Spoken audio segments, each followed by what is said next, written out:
Hello and welcome to another soft-spoken reading video. This one's going to be a bit of a different book to what I originally kind of envisioned for the series. I was kind of looking around for a new one. I recorded a video last night with the Time Traveler, and I wasn't particularly happy with it. So I was thinking of what other books I had lying around, and kind of just peeking around, and I found 48 Laws of Power. I immediately discounted the idea of reading it. To be honest with you, I thought it'd be a bad one, but I kind of came around to it. Mainly because a lot of the other books I have, they're kind of old, for one. The language is less in prose than I'm used to, and I kind of stumble over my words, and the delivery is a bit off. And the books that I have that are more modern, like American Psycho and Fear and Loathing for Las Vegas, or Cormac McCarthy's No Country for Old Men, the topic matter is a bit, I don't know, I don't think it'd work for an ASMR video. I'll try it, especially American Psycho. I love that book. It's hilarious. I think it's a laugh riot. Oh, Africa, brave Africa.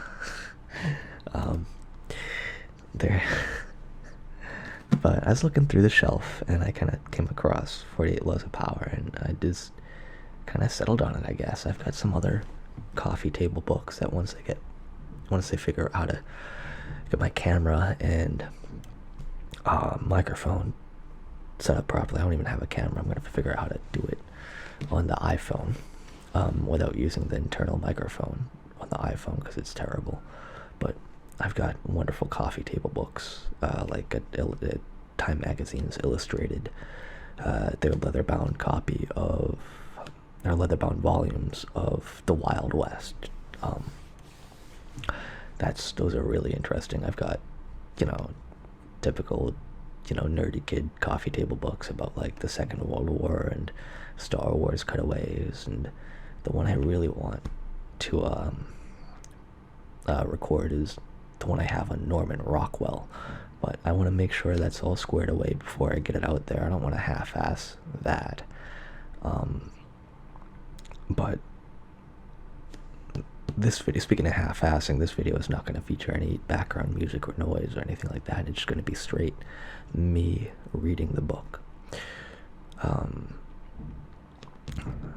might put up like I don't know, some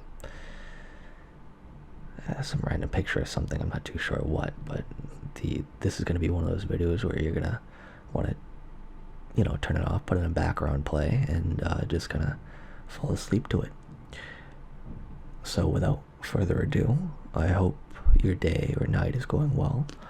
And before we get started, I want you to make yourself comfortable. Take a nice seat, lean back, put some headphones in, or whatever your preferred audio setup is, and get ready to relax and get in that good headspace. So, to get into it, 48 Laws of Power by Robert Greene.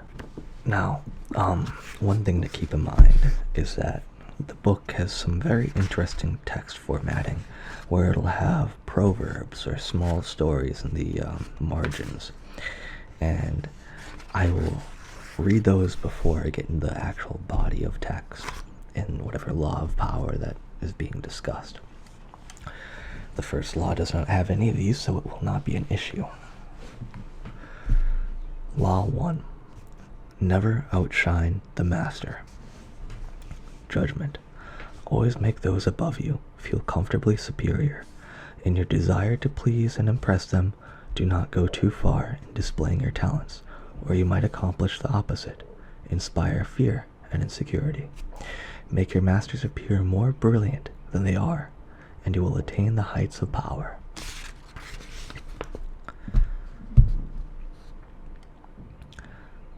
Transgression of the law. Nicolas Fouquet Louis XIV's finance minister in the first years of his reign was a generous man who loved lavish parties, pretty women, and poetry.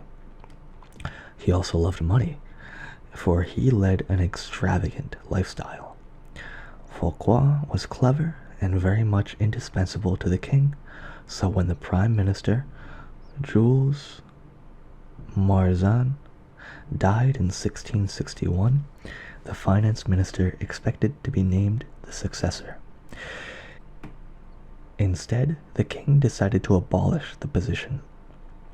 This and other signs made Fouquet suspect that he was falling out of favor, and so he decided to ingratiate himself with the king by staging the most spectacular party the world had ever seen.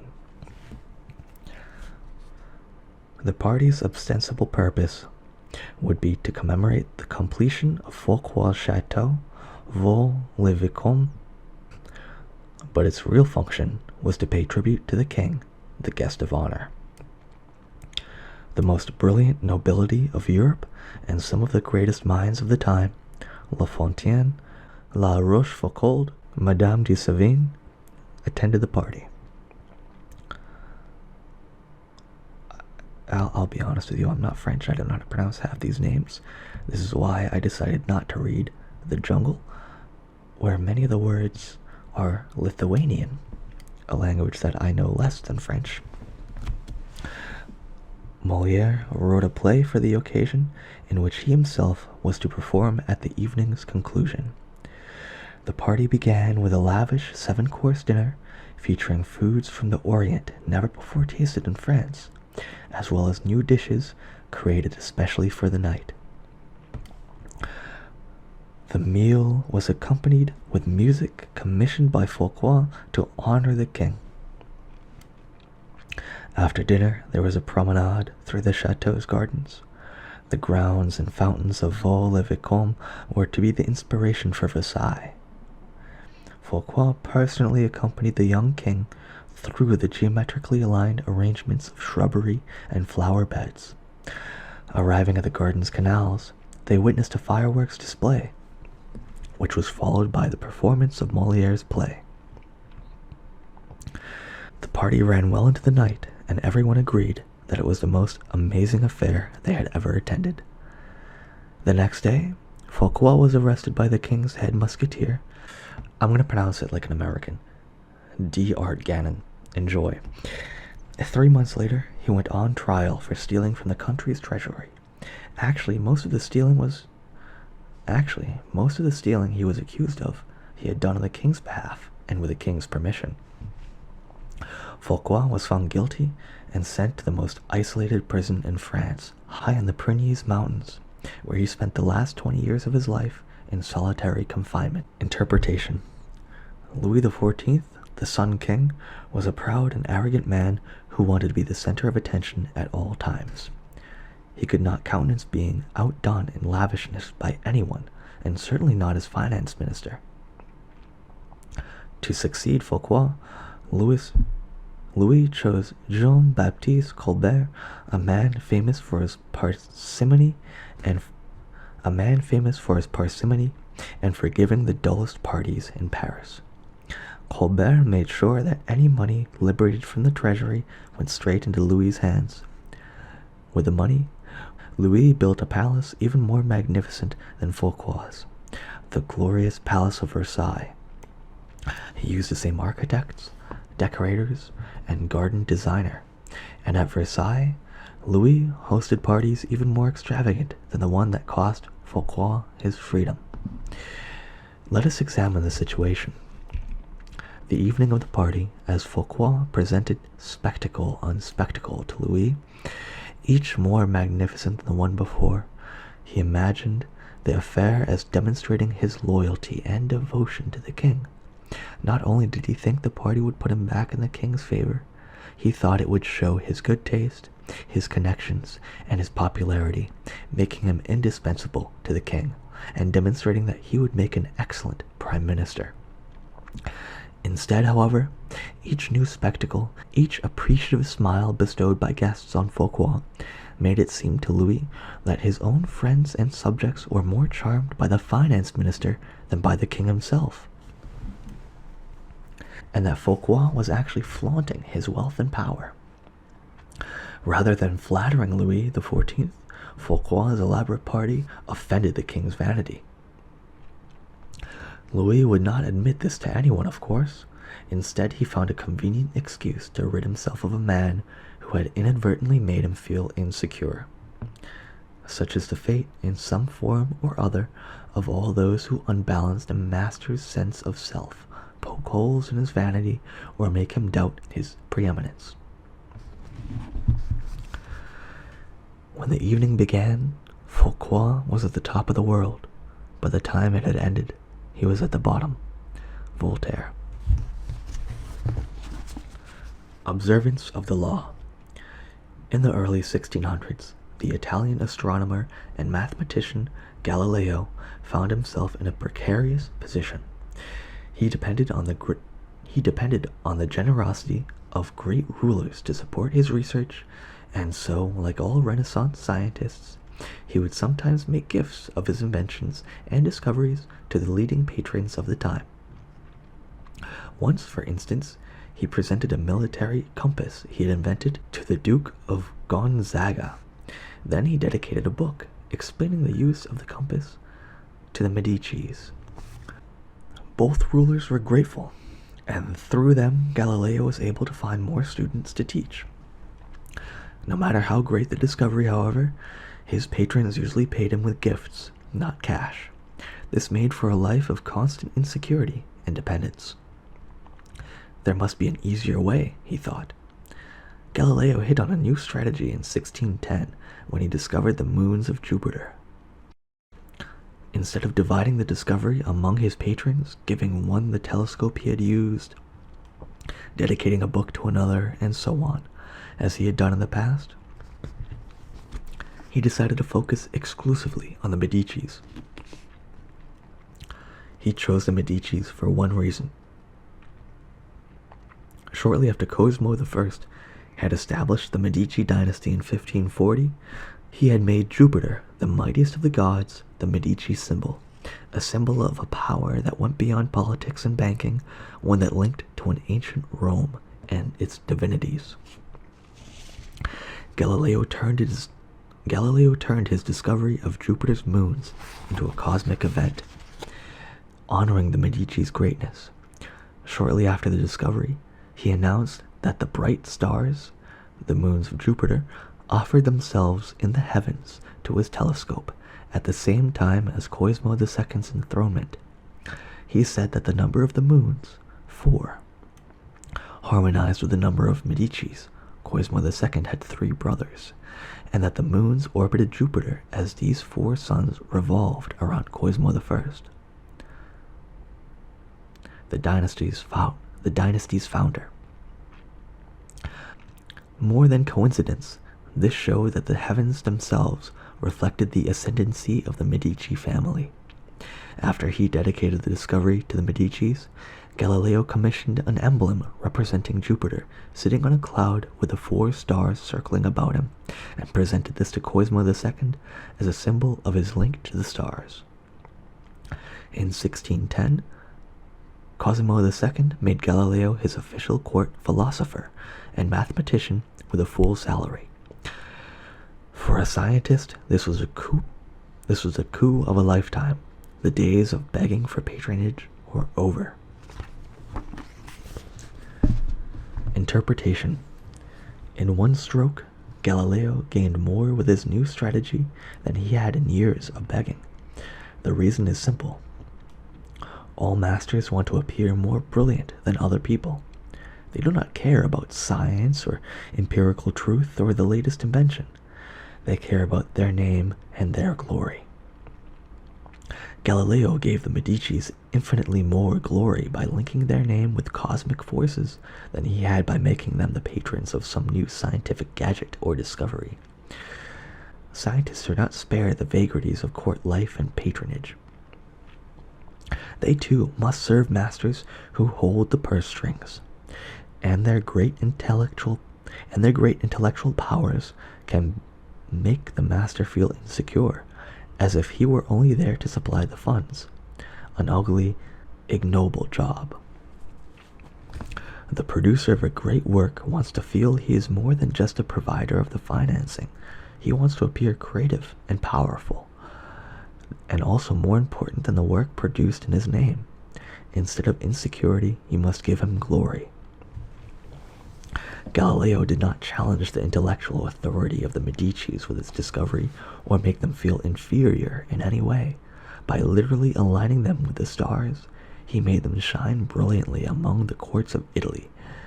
He did not outshine the master, he made the master outshine all others. Keys to power. Everyone has insecurities. When you show yourself in the world and display your talents, you naturally stir up all kinds of resentment, envy, and other manifestations of insecurity. This is to be expected. You cannot spend your life worrying about the petty feelings of others. With those above you, however, you must take a different approach. When it comes to power, outshining the master is perhaps the worst mistake of all. Do not fool yourself into thinking that life has changed much since the days of Louis XIV and the Medicis. Those who attain high standing in life are like kings and queens. They want to feel secure in their positions and superior to those around them in intelligence, wit, and charm. It is a deadly but common misperception to believe that by displaying and vaunting your gifts and talents, you are winning the master's affection. He may feign appreciation, but at his first opportunity, he will replace you with someone less intelligent, less attractive, and less threatening, just as Louis XIV replaced a sparkling Fouquet with a bland Colbert. And as with Louis, he will not admit the truth, but will find an excuse to rid himself of your presence. This law involves two rules that you must realize. First, you can inadvertently outshine a master simply by being yourself. There are masters who are more insecure than others, monstrously insecure. You may naturally outshine them by your charm and grace.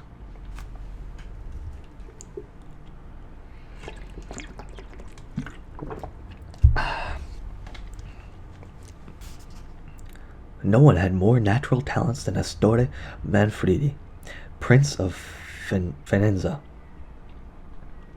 The most handsome of all the young princes of Italy, he captivated his subjects with his generosity and open spirit. In the year 1500, Cesare Borgia laid siege to Faenza. When the city surrendered, the citizens expected the worst from the cruel Borgia, who, however, decided to spare the town. He simply occupied his fortress, executed none of the citizens, and allowed Prince Manfredi, 18 at the time, to remain with his court in complete freedom. A few weeks later, though, soldiers hauled Astore Manfredi away to a Roman prison. A year after that, his body was fished out of the river Tiber, a stone tied around his neck. Borgia justified the horrible deed with some sort of trumped-up charge of treason and conspiracy, but the real problem was that he was notoriously vain and insecure. The young man was outshining him without even trying. Given Manfredi's natural talents, the prince's mere presence made Borgia seem less attractive and charismatic. The lesson is simple. If you cannot help being charming and superior, you must learn to avoid such monsters of vanity. Either that, or find a way to mute your good qualities when in the company of a Cesare Borgia. Second, never imagine that because the master loves you, you can do anything you want. Entire books could be written about favorites who fell out of favor by taking their status for granted, for daring to outshine. In late 16th century Japan, the favorite of Emperor Hideyoshi was a man called Sen no Ryuko. The premier artist of the tea ceremony, which had become an obsession with the nobility, he was one of Hideyoshi's most trusted advisors, had his own apartment in the palace, and was honored throughout Japan. Yet in 1591, Hideyoshi had him arrested and sentenced to death. Rikyu took his own life instead. The cause for his sudden change of fortune was discovered later. It seems that Rikyu, former peasant and later court favorite, had had a wooden statue made of himself wearing sandals, a sign of nobility, and posing loftily. He had had this statue placed in a most important temple inside the palace gates, in clear sight of the royalty who often would pass by. To Hideyoshi, this signified that Rikyu had no sense of limits. Presuming that he had the same rights as those of the highest nobility, he had forgotten that his position depended on the emperor and had come to believe that he had earned it on his own. This was an unforgivable miscalculation of his own importance, and he paid for it with his life. Remember the following: never take your position for granted, and never let any favors you receive go to your head. Knowing the dangers of outshining your master, you can turn this law to your advantage. First, you must flatter and puff up your master. Overt flattery can be effective but has its limits. It is too direct and obvious, and looks bad to other courtiers. Discreet flattery is much more powerful. If you are more intelligent than your master, for example, seem the opposite. Make him appear more intelligent than you. Act naive. Make it seem that you need his expertise. Commit harmless mistakes that will not hurt you in the long run, but will give you the chance to ask for his help. Masters adore such requests. A master who cannot bestow on you the gifts of his experience may direct rancor and ill will at you instead. If your ideas are more creative than your master's, ascribe them to him in as public a manner as possible. Make it clear that your advice is merely an echo of his advice. If you surpass your master in wit, it is okay to play the role of the court jester, but do not make him appear cold and surly by comparison. Tone down your humor, if necessary, and find ways to make him seem the dispenser of amusement and good cheer. If you are naturally more sociable and generous than your master, be careful not to be the cloud that blocks his radiance from others. He must appear as the sun around which everyone revolves, radiating power and brilliance, the center of attention. If you are thrust into the position of entertaining him, a display of your limited means may win you his sympathy. Any attempt to impress him with your grace and generosity can prove fatal. Learn from Fuqua or pay the price. In all of these cases, it is not a weakness to disguise your strength if by the end they lead to power. By letting others outshine you, you remain in control instead of being a victim of their insecurity. This will all come in handy the day you decide to rise above your inferior status. If, like Galileo, you can make your master shine even more in the eyes of others, then you are a godsend and you will be instantly promoted. Image. The stars in the sky. There can only be one sun at a time. Never obscure the sunlight or rival the sun's brilliance. Rather fade into the sky and find ways to heighten the master's star intensity. Authority. Avoid outshining the master. All superiority is odious, but the superiority of a subject over his prince is not only stupid, it is fatal. This is a lesson that the stars in the sky teach us. They may be related to the sun and just as brilliant, but they never appear in her company. Balthazar Gracian. Reversal. You cannot worry about upsetting every person you come across, but you must be selectively cruel. If your superior is a falling star, there is nothing to fear from outshining him. Do not be merciful. Your master had no such scruples in his own cold-blooded climb to the top. Gauge his strength. If he is weak, discreetly hasten his downfall. Outdo, outcharm, outsmart him at key moments. If he is very weak and ready to fall, let nature take its course. Do not risk outshining a feeble superior. It might appear cruel or spiteful. But if your master is firm in his position, yet you know yourself to be the more capable, Bide your time and be patient. It is a natural course of things that power eventually fades and weakens. Your master will fall someday, and if you play it right, you outlive and someday outshine him.